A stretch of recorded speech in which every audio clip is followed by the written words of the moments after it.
And here, this is the most important formula for portfolio. So CAPM returns equals.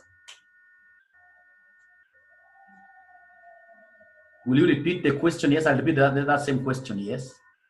Because they want us to repeat. Thank you very much. So we have CAPM returns being equal to risk-free plus ERM minus risk-free multiplied by beta of the security. I've seen some students bringing the beta here. That is still good enough. That's still good enough. Good enough. Thank you very much. Now, ladies and gentlemen, how about arbitrage? Arbitrage pricing model. APM returns. First of all, what is arbitrage pricing model? What is arbitrage pricing model? What is arbitrage pricing model? Arbitrage pricing model.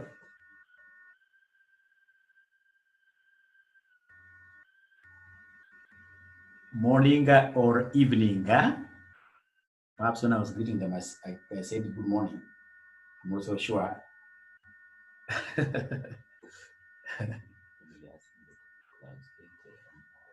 Oh, it should be 8 p.m. The free of charge class. We'll discuss about the free class on our WhatsApp, so you don't confuse issues. Let's discuss about the free class, tomorrow's free class tomorrow in our WhatsApp, please. So they're telling me, these students are very bright, that a arbitrage pricing model is a multiple. It's a multiple factor model. APM is a multiple factor model. Unlike CAPM, which is a single factor, a single risk, it assumes that you only have one risk, that is risk factor, that's CAPM, a single beta. Under APM, we shall be having multiple factors, or, ladies and gentlemen, we shall be having what we call multiple risk factors, multiple betas. And as such, for us to be able to get the APM returns, what do we have? I've not seen anybody writing the formula of APM returns. APM returns equals who? APM returns. APM returns. I'm waiting for APM returns. I'm waiting for APM returns.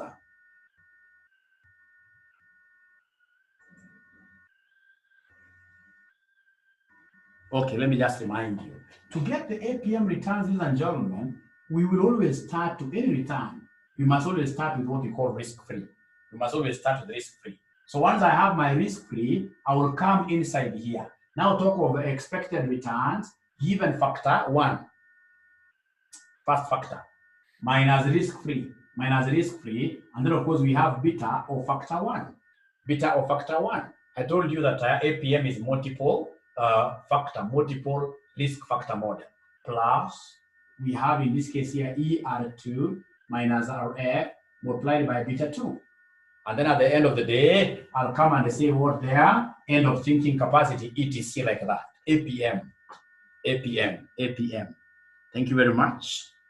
So we are saying that ER1 is expected returns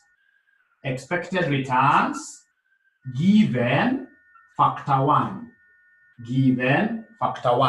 Expected returns given factor 1. And of course, B1 is beta factor, is beta of factor 1. Beta of factor 1, etc. So here 2 like that. And then of course, RF will always stand out. And if you can remember in our normal classes, ladies and gentlemen, we say that whatever you are seeing in brackets here is representing what we call the premium. Whatever we see in brackets is called the premium. That amount which is over and above our risk-free rate is the premium.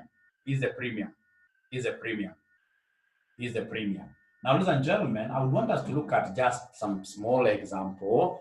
An example here where they have given us risk factors. Example, risk factors, we have 3 of them. We have X1, X2, X3. And then we have the risk premiums. Examiner loves this. We have the risk premiums. Risk premiums, what do we have here for risk premiums? Risk premiums, we have 5%. Then we have 7% here. Then we have 12%. 12%. And then we have the beta factors. Beta factors. We have the beta factors. Beta factor of x1 is 0.8. This is 0.2. And then we have x3. X3 beta factor is 1 exactly. Is 1 or talk of 1.2. 1.2. 1.2. 1.2. Right? Additional information. Additional information. Additional information. They have defined these factors for us. Like x1, they are telling us x1 is an energy index. Energy index. X1 is an energy index. Then we have x2. X2, ladies and gentlemen, is a market price index. Market price index. Market price index. Market price index. Market price index. And then we have x3. X3 represents an exchange rate index. Exchange rate index. Exchange rate index. Exchange rate index. And then lastly, down here, they have given us the risk-free rate of return. No problem. Down here, they have given us what we call RF. And the RF they're giving us, ladies and gentlemen, is 8%. RF is 8%. RF is 8%. RF is 8%. And then they want us to do very simple things. They want us, ladies and gentlemen, to give them the CAPM returns. That's number one. And then number two, the APM returns. CAPM returns and the APM returns. CAPM returns and the APM returns. So what do we have here? CAPM returns and the APM. CAPM is capital assets pricing model. APM is a arbitrage pricing model. You said, they've seen. Your examiner asking you the differences between the two. The biggest difference is that CAPM is a single risk factor model, single beta, one beta. Whereas APM arbitrage is a multiple risk factor model, multiple risk factor model, multiple risk factor model. Kamera ako sawa leo. Pia mtu wa kamera cheza kama wewe please.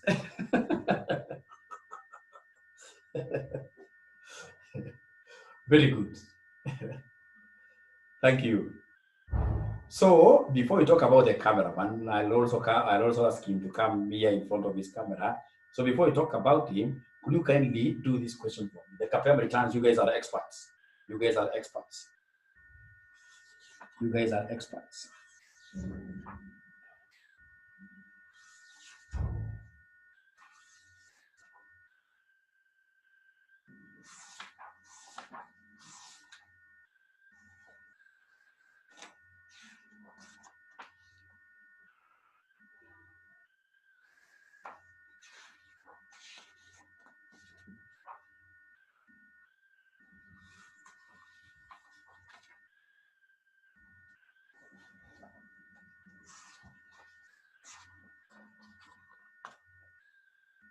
So is there somebody who has been able, ladies and gentlemen, to give us? So I'm being given a figure there, CAPM returns from Dan is 9.4%. Because according to Dan, Dan has known first of all the formula. And our CAPM return should start with RF. Into, we have ERM, minus in this case here RF, multiplied by beta of the security. And then Dan came and knew very well that under CAPM, we are only being affected by one factor. So here we have a single factor, and that factor must be a market factor. The factor must be a market, what here? A market factor. And the only market factor that we have here is market price index, X2. So under CAPM, there is no way you can talk about X1. There's no way you can talk about X2. So under CAPM, ladies and gentlemen, we are only talking about, under CAPM, we are only talking about the only factor which is reflective of the market prices of shares. So in this case here, we are saying that under CAPM, we shall use we shall use at a CAPM, we shall use X2, which is the market factor, what year factor, X2, market price factor, market price index. So ladies and gentlemen, if that is truthful, then my CAPM returns will be equal to risk-free that I already have, which is 8%.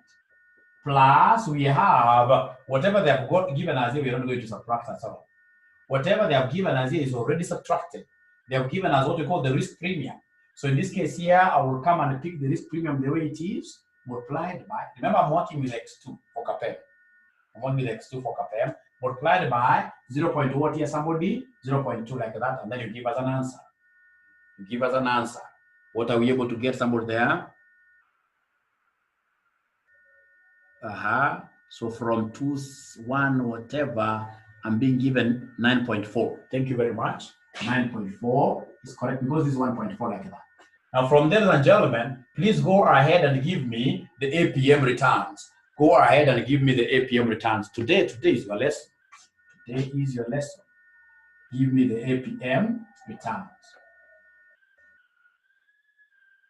Give me the APM returns. APM returns. So I'm giving you 1 minute. APM returns equals.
Is there anybody who has been able to give us that answer? Returns. APM returns, I can see 27.8, 27.8, 27.9 from Christine, Susan, 27. There is a 39, We share the formula for APM. APM returns we have risk-free plus, we have expected returns of factor 1 minus risk-free multiplied by beta of factor 1 plus, we have expected returns of factor 2 minus risk-free multiplied by beta 2, etc. like that, etc, etc, etc. So ladies and gentlemen, we have our risk-free in this question that we have copied here is 8%. For APM, we are taking into consideration all factors because the APM is a multi-factor model. It's a multi-factor model. So we have 8% into here, factor 1. They have given us again the premium. I always get students who take like now this 5% minus again 8. No, when it's premium, it means over and above, over and above. So then this one here will be 8% plus, we have for factor 1, it's 5%, multiplied by beta 1, which is 0.8, plus we have a factor 2, whose premium is 7%, multiplied by beta 2. Beta 2, which is what here, somebody? 0.2, plus, if my cameraman can see me all the way up to here, 12% times 1.2. So please give us an answer. Make sure you know how to use your body mass very well. Use your body mass very well. If I use my body mass very well, 8 plus 5 times 0.8 plus 7 times 0.2 plus 12 times 0.2, 1.2 I mean. So at the end of the day, I'm getting 27 point what here? 27.8% as the APM returns. Now let me ask you a question. Did you expect really CAPM and the APM models to give you the same answers? Will they give you the same answers? CAPM and the APM, will they give you the same answers? No, they can't. Then that calls for us to discuss about the differences between these two models here. What are the major differences between CAPM and Apm? Somebody talk to us tonight. Differences between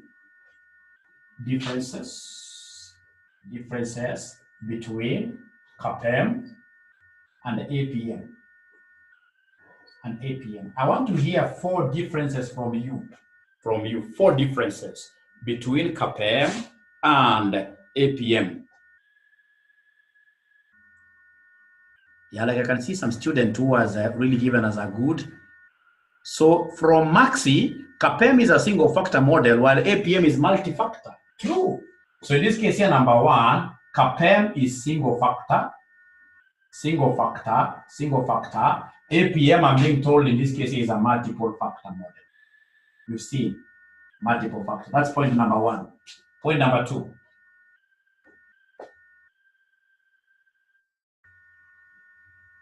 From Christine, yes. Ladies and gentlemen, CAPM is purely for a single security. CAPM is purely for a single security, but APM can be extended because of its ability to take up more issues. APM in this case here can be extended to take up multiple securities or many securities, yes. You can have like security of a company Y, security of company Z, and the company E, being like your factors like that. So APM can be extended to capture many types of shares from many companies, right? From Emma says CAPM assumes normality, while APM do not assume normality. Very good. Who taught you these things? Number 3, ladies and gentlemen, CAPM ile kitu ya ugali ya Mluya, ile normal. So CAPM assumes a normal distribution, can only work if, for example, the share prices being given are clustered around some expectation. That we have a peak, like that. So it assumes normality. APM does not assume normality.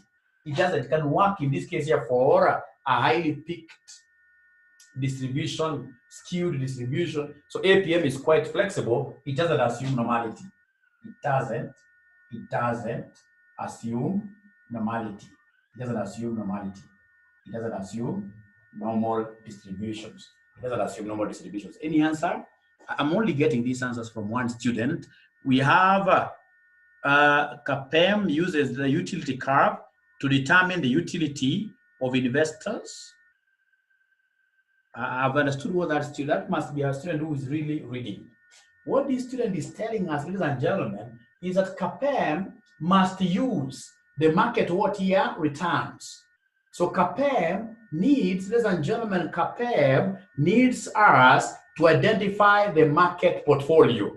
To identify the market portfolio. And how do we identify the market portfolio? Remember, to identify the market portfolio, we must make use of what are the utility curves. So it makes use of CAPM must make use of utility curves.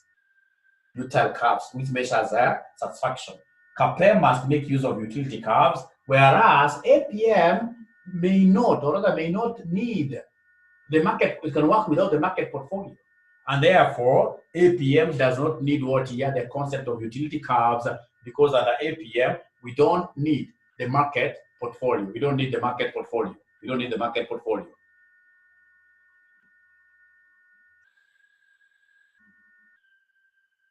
Any other difference?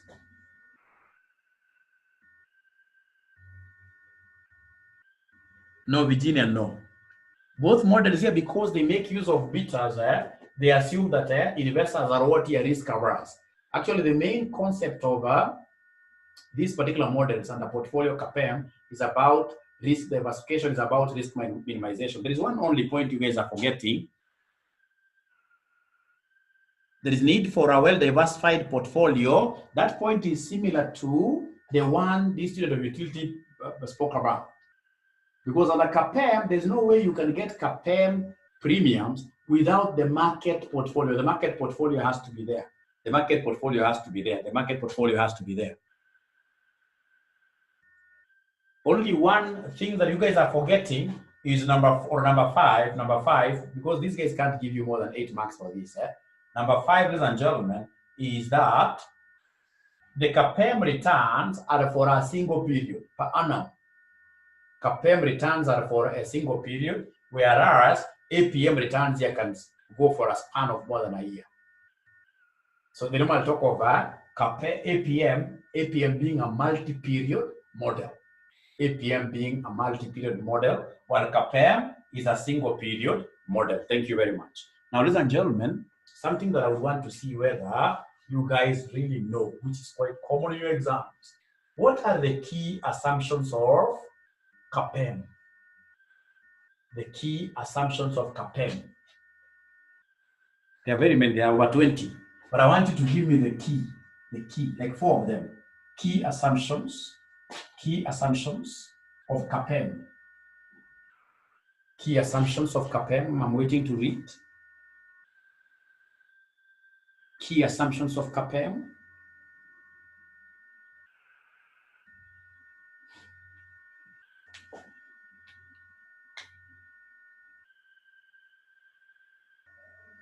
Key assumptions of CAPM, I'm just waiting to read.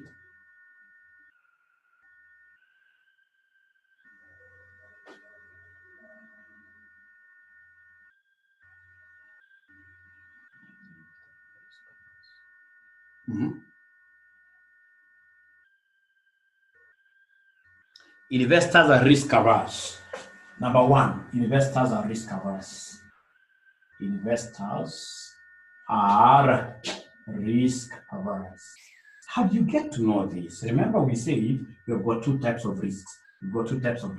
So these risks, remember, we have what we call a systematic risk, and then we have the systematic risk. Down here. So for portfolio management, under CAPM, ladies and gentlemen, we are assuming that these unsystematic risks have been diversified.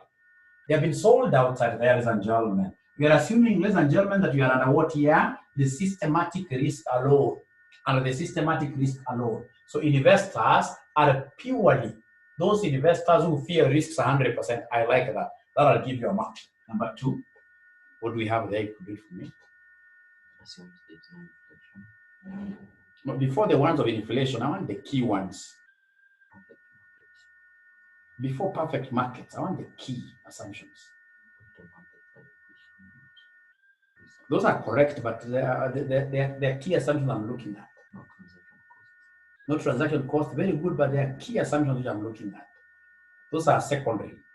Nice, but secondary. Expectations of investors are homogeneous. Very good, expectations of investors are homogeneous, but that is still secondary. Secondary. Ladies and gentlemen, remember we have the CAPM equation. CAPM returns equals who? Risk-free into ERM minus risk-free into beta of a security. So the first assumption you have given me is as regards this beta.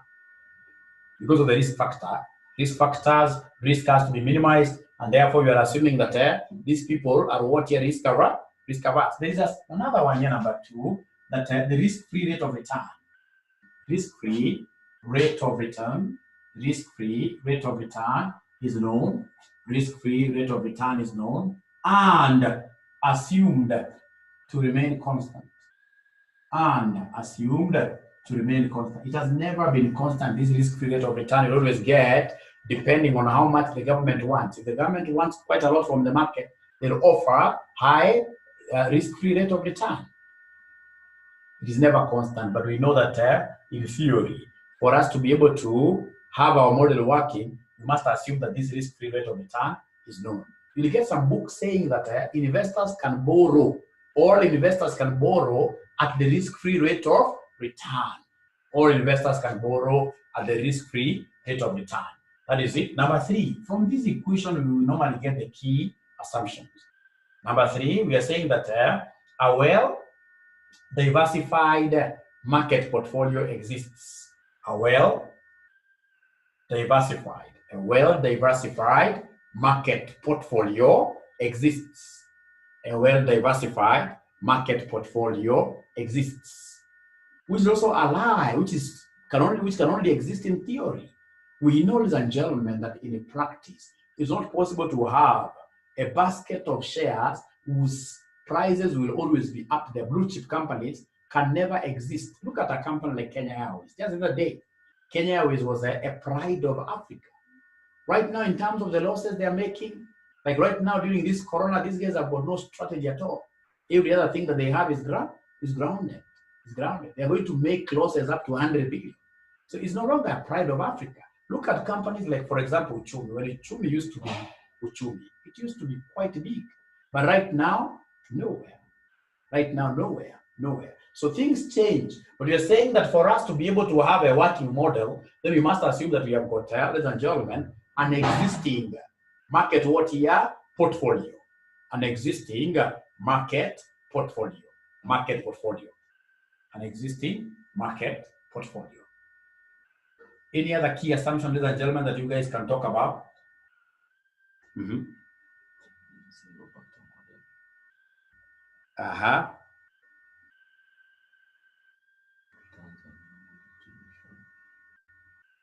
Returns are normally distributed. That is a key assumption. Returns are normally distributed. And it's because of this normal distribution, that we normally prefer making use of the expected returns, like now your expected returns. I mean, if they were not normally distributed, whatever returns you could be using as expected returns will not make any sense. Now, after you've written these keywords, if they want more, that is when now you bring in the issue of what your no transaction costs, right?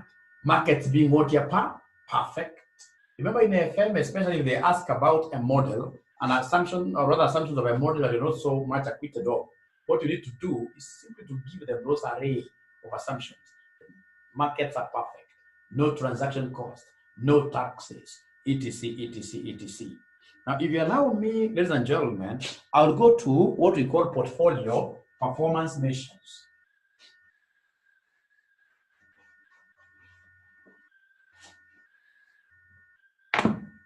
Portfolio performance measures. And I'll only work with the ones which are highly examinable. And I would want to hear whether it's a student of ours who is able to remember those models. Please list those models for us.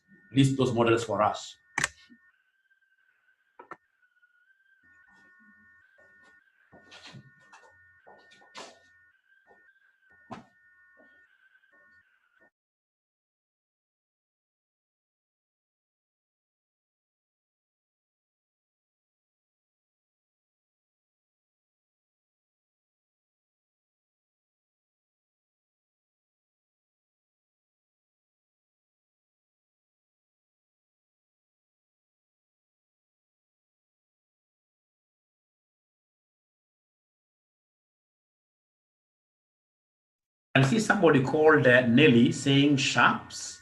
We have Jensen Sharps, trainer. And then we have from Christine, appraisal, performance measure. Very good. So we have Sharps. That's number one. So measuring, ladies and gentlemen, our performance using Sharps model. Who is able to remember the formula of getting the Sharps coefficient? Sharps coefficient, kindly try to put that formula down. Sharps coefficient equals who? Sharps coefficient equals who?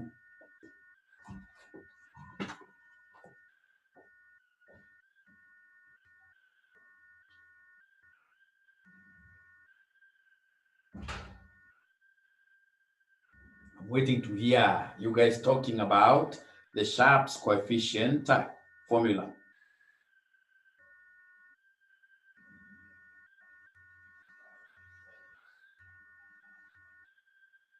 So we have from RK, R bar minus RF all over beta J. Beta J, no, but you've really tried. No, but you've really tried. Waiting to get some answer from another student. What do we have there?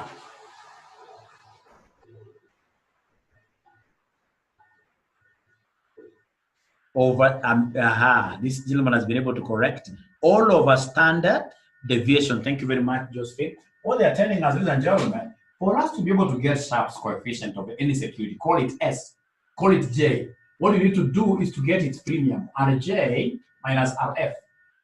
And then at the end of the day, what do? You will come straight away, ladies and gentlemen, you will come straight away and divide this by standard deviation. Because Sharp's standard deviation. Sharp's makes use of standard what here? Deviation as a base of giving us the Sharp's coefficient. SC stands for Sharp's coefficient. And then number two, they spoke about the trainer's model.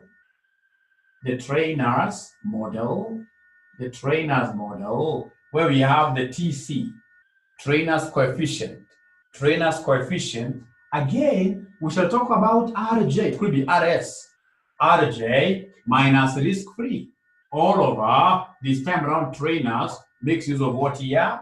Beta J. Makes use of beta J. Beta of a security. So trainer's model uses beta of a security, makes use of beta of a security. And then, ladies and gentlemen, number three, we have the Jensen's alpha value. Jensen's alpha value model. The Jensen's alpha value model. Could you kindly try giving us this formula of Jensen's? What does RJ? Thank you very much. RJ, these are returns of a particular security, like returns of Safaricom shares. Returns. And then RF stands for risk-free. Risk-free. Very good, Langata. Oh, many of them are asking, but I've answered now RJ. I've answered what RJ stands for. From Josephine, we have, thank you very much. Josephine has remembered very well something to do with this alpha. This alpha, ladies and gentlemen, to get this alpha, what do we have here? To get alpha, we have already counted this alpha. To get alpha of any security, you will simply look for the expected return of that security minus the CAPM returns of the same, could be K, CAPM RJ, or CAPM RS, etc.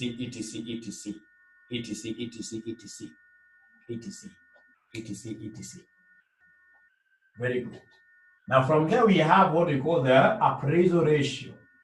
Number 4, appraisal ratio or information ratio formula. Let's see whether there is anybody who will be able to remember this appraisal ratio formula. Appraisal ratio formula.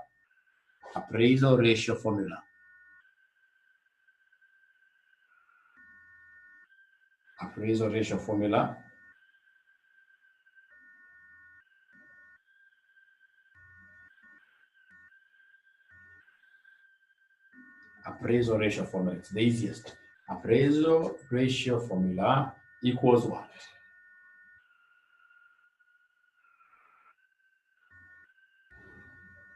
Appraisal ratio formula. Alpha all over and systematic risk. Thank you very much. Thank you very much. Alpha all over and systematic risk.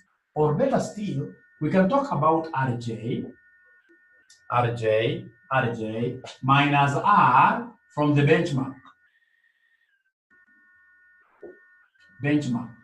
R from the benchmark. This could be the market, etc.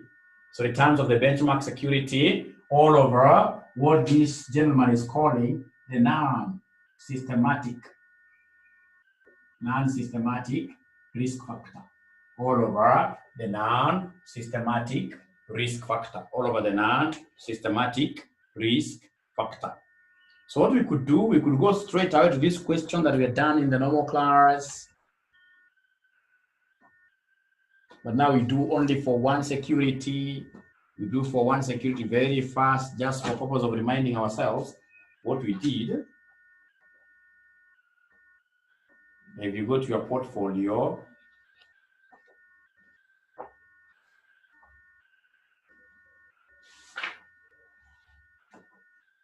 yeah, you'll be able to see.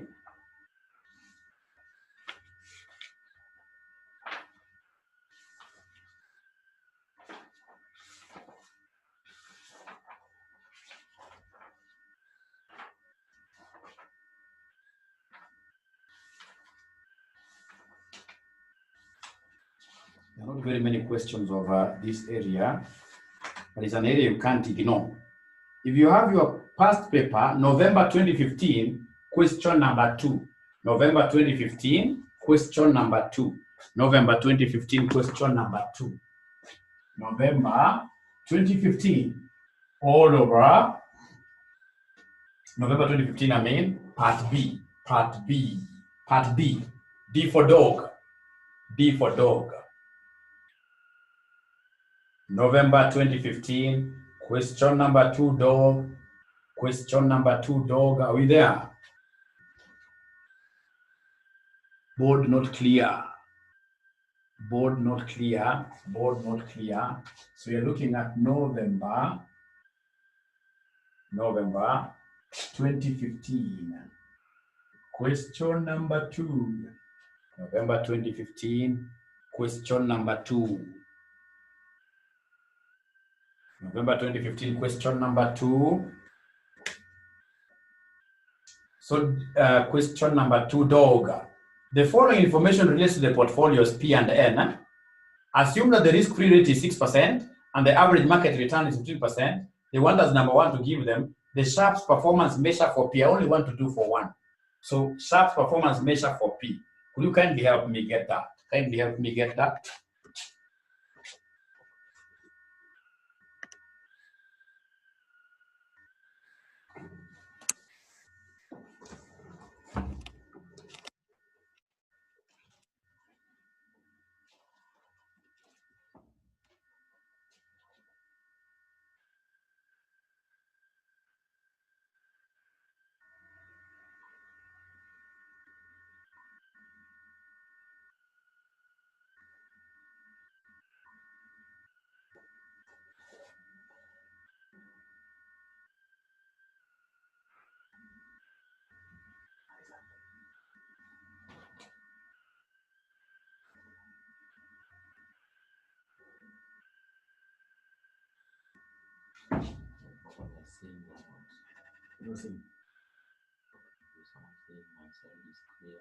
Oh, iko sawa eh? Hii njenga leo ndio uko na network mbaya basi. Na tukiguza tutakuwa tumefanya makosa sababu cameraman hata kwa amecheza kama yeye.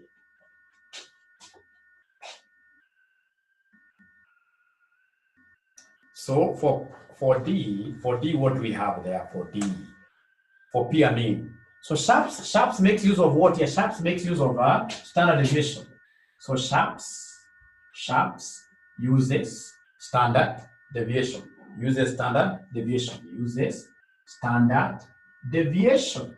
And if that is the case, ladies and gentlemen, the Sharpe's coefficient will be equal to returns of the security J minus risk-free all over the standard deviation of J, security J. So that the Sharpe's coefficient for P, what do we have there? Sharpe's coefficient for P, ladies and gentlemen, at the end of the day, are you able to see the returns of P? Are you able to see the returns of P? Returns of P, yes. They have given us the average returns of P as 35%. So we have there, you can decide to ignore the percentages, 35 minus the risk-free. What do we have there as risk-free? The risk-free there is 6, the one given before required. All over the standard deviation of J. Standard deviation of J has been given, of P has been given there as 42. So could you kindly give me this answer very fast? Kindly give me this answer very fast. I can see students saying it's 0.69. Thank you very much. 0.69. So later on, you'll be able to compute the one, this is the one of P. Later on, you should be able to compute the one of N. And of course, in terms of portfolio performance, the higher the Sharpe's coefficient, the better the performance of a given security. The higher the Sharpe's, the better. So that is P, Sharpe's coefficient for P. How about in this case, a trainer for P? Go for trainer for P. Please go for trainers for P. What do we have there for trainers for P? Trainers for P. What I need to know is that trainers makes use of what your beta. So trainers model, that's number 2. For security P again, number 2. So trainers, what do we have? The trainers coefficient is returns of the security itself. Could be the actual or the average or expected. So RJ minus again risk-free divided by beta divided by beta of that security J, like that. Now, ladies and gentlemen, then very fast, what I need to do here is to come and look for P. I can see the return of P is 35 minus the risk-free. The risk-free, ladies and gentlemen, has been given down there as 6. All over beta of J, which is 1.25 like that. So please give us this answer. What answer are they able to get there? 23.2, thank you very much. And I'm so sure most of you will be able to get later the one of N, trainers. Again, trainers, they have the trainers coefficient, the superior the performance is. That is trainers. From there we go to number 3, Jensen's. Number 3, Jensen's, ladies and gentlemen. Jensen's, ladies and gentlemen. First of all, you have to give us the CAPM returns. That is step number 1. There's no way you can get Jensen's without the CAPM returns. So first, give us the CAPM returns. First, give us the CAPM returns. So CAPM returns, what do we have there?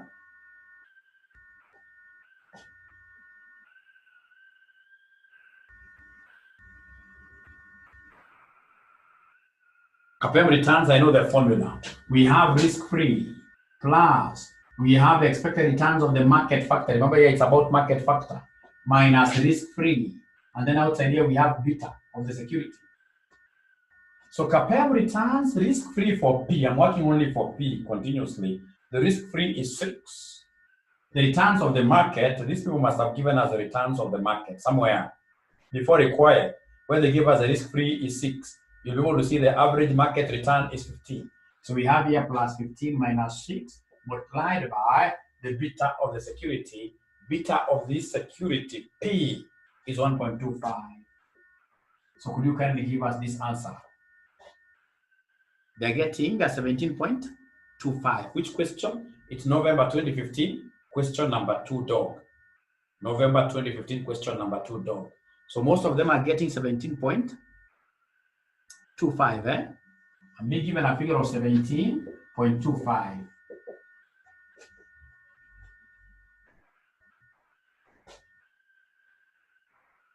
Thank you very much. Thank you very much. Now, after that, ladies and gentlemen, now we'll be able to give you the Jensen's alpha value. So the alpha of any security S will be equal to the expected returns of that security, could be J or whatever. minus now the CAPM returns. Minus the CAPM returns. So we have ERS minus the CAPM returns. So ERS, what do we have there? ERS. ERS is expected returns. That is the same as what your average returns. Could be even actual returns, doesn't matter. So the average return I'm being given a period of 35 minus the CAPM returns you guys have gotten here 17.25. So please give us an answer. Give us an answer. What do we have there? 17.75. So if it is 17.75, ladies and gentlemen, we simply need to come and tell these people that this security is super efficient. Remember under Jensen's, super efficient. The security is super efficient. The security is super efficient. Thank you very much. Now the last one, they want us to still tackle the same problem using the appraisal ratio. Appraisal ratio for P. Appraisal ratio for P. Appraisal ratio for P. Appraisal ratio for P. So for P, what do we have there? Appraisal ratio. Appraisal ratio for P. Appraisal ratio for P. I want to see whether a student will be able to get this appraisal ratio correctly.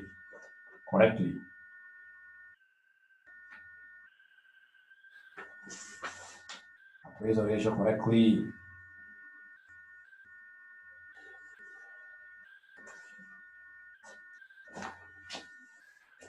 Now, ladies and gentlemen, this appraisal ratio, the very best, remember you are appraising this particular security, you are appraising it vis-a-vis the benchmark. Vis-a-vis the benchmark. The best definition here of this appraisal is the one where you will come and give us the appraisal ratio as the expected return of security minus expected returns of the benchmark, which in most cases is what here?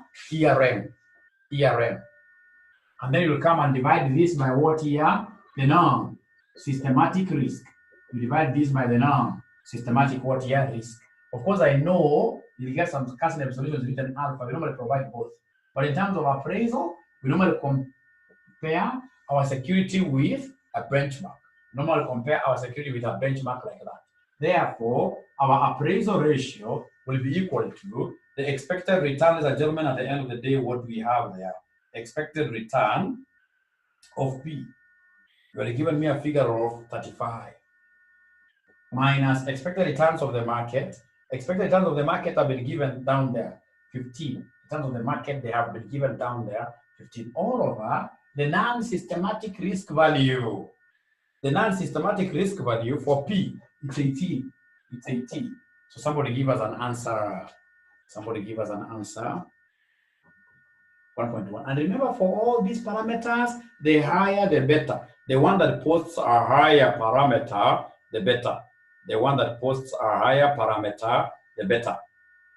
And then now during our break, it's important we take a break, 5 minutes break. I would expect some of you to be doing May 2017, question number 2. Question number 2, boy.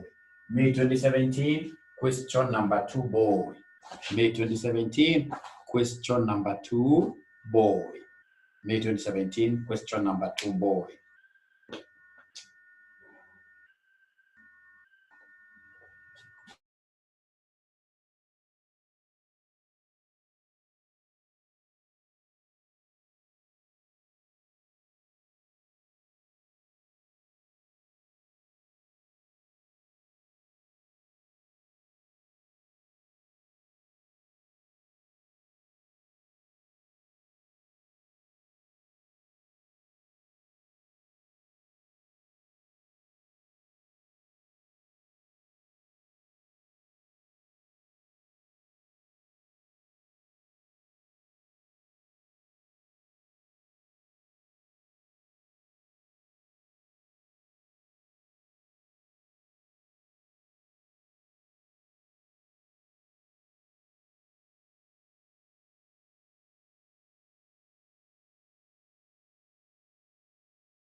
let's continue. Is there anybody who wants me to do that question really, or already you have done it? Anybody who would want me to do that question?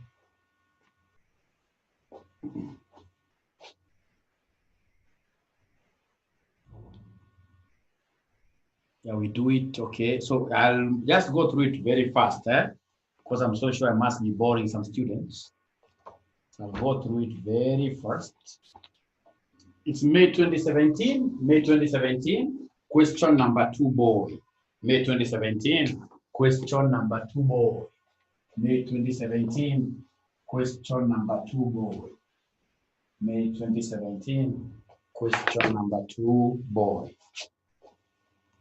So it reads, the following information relates to the performance of 6 portfolios over a 7-year period. So we have portfolios PQ all the way to U. Then they have given us the market returns, and then we have the risk-free rate. So they want us to rank the performance of the above portfolios using Sharpe method. So Sharpe method, ladies and gentlemen, this is quite an easy one. Sharpe coefficient, simply take returns of that security minus risk-free. Sharpe's base is always the standard deviation, like that. So we have a Sharpe coefficient here for P. I'm able to see the average returns of P as 18.6 minus risk-free.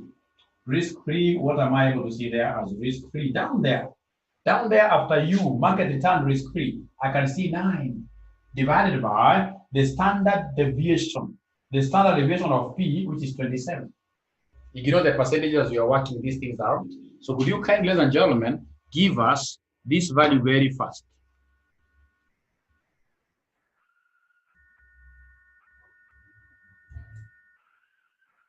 Ladies and gentlemen, give us this value. What do we have there? 0.356 or 0.36? 356. Thank you very much. And you'll go and do the same for all the others. Like if it is Q, I will see the return to me. The return to me from Q is 14.8 minus, if I had gone for treasury bills, the risk-free return would have been 9. The difference is what we are calling the premium, which I have to come and weigh in with the standard deviation of Q. The standard deviation of Q, I can see it is 18. The standard deviation of Q, I can see it is 18. So you continue like that, and then of course in your ranking, we ought to know. In our ranking, ladies and gentlemen, the higher, the better. The higher, the better. So I hope the two that I've done is a good guide for everybody. And if you allow me, I'll straight away go to the trainers method and again show you how to get these trainers parameters for P and the Q. For P and the Q, instead of doing everything for P and the Q. So for P and the Q, what do we have there? For P and the Q. Trainers for P and the Q. So trainers for our case here. For our case, it's P and the Q. Remember trainers, ladies and gentlemen. Under trainers, we'll take the returns of a security given there. We subtract what here, somebody? Risk-free. Basically, we get the premium. But now this time around, we have to divide this by the beta factor of J. So divide this by the beta factor of J. Divided by the beta factor of J. So the trainer's coefficient at the end of the day, ladies and gentlemen, I need the betas. But this examiner never gave us betas. So we have to compute beta. And remember beta J, there are 2 formulas that we must always remember. Beta J, 2 formulas which are very, very important for beta J. Beta J will be obtained by us taking covariance between J and M divided by the standard deviation of the market square. Please copy down this, put this down. Very important. Very important.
Sorry for that. The camera needed some fuel, eh? Camera needed some fuel. Sorry for that. Okay. So now we have to get beta J. And to get beta J, we are explaining here. To get beta J, ladies and gentlemen, there are these two formulas which are quite important. Beta J equals covariance between J and M divided by the standard deviation of the market done what here squared. How about beta J using the correlation coefficient approach? Using the correlation coefficient approach. Using the correlation coefficient approach, beta J will be equal to what, somebody here?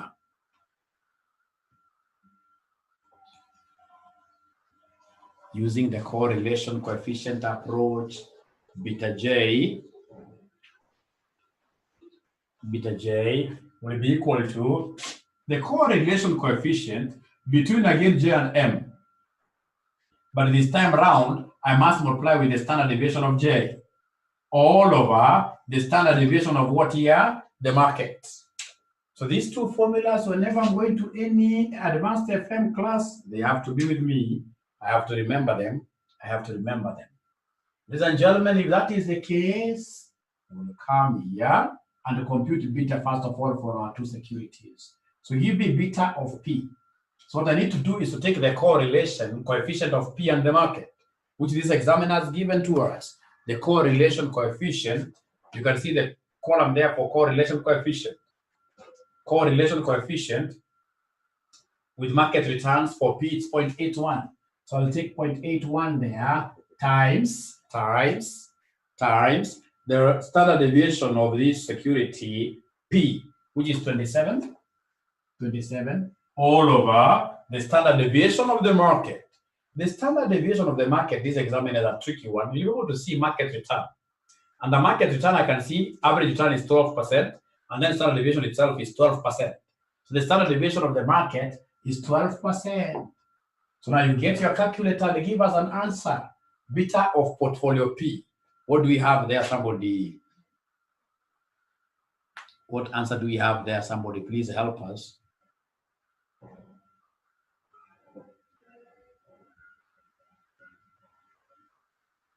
I'm being given a figure of 1.82.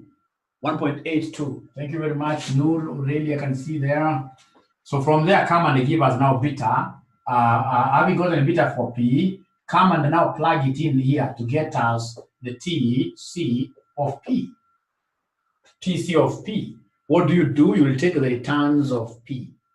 They could be actual or average. The returns of P that I'm able to see in this question, the average returns of P, I can see 18.6.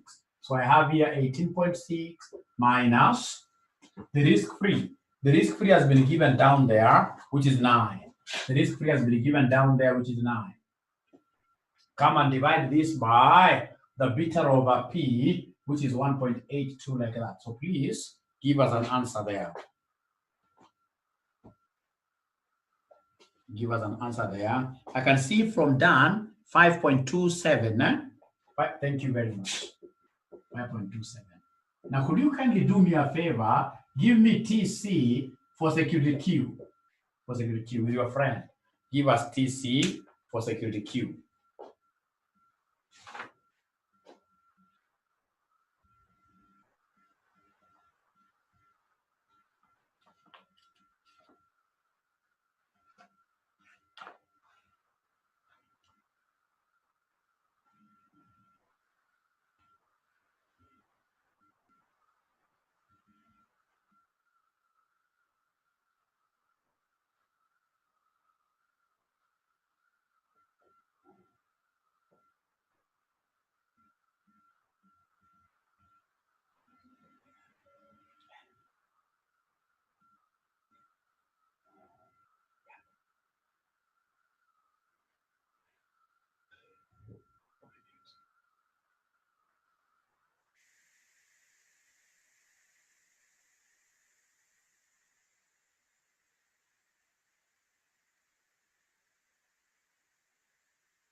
So have they gotten the answer for, I can see most of them saying 5.95. I hope that is the correct answer for TC, trainer's coefficient of Q. And I want you to go and do that question, ladies and gentlemen, later, the whole of it.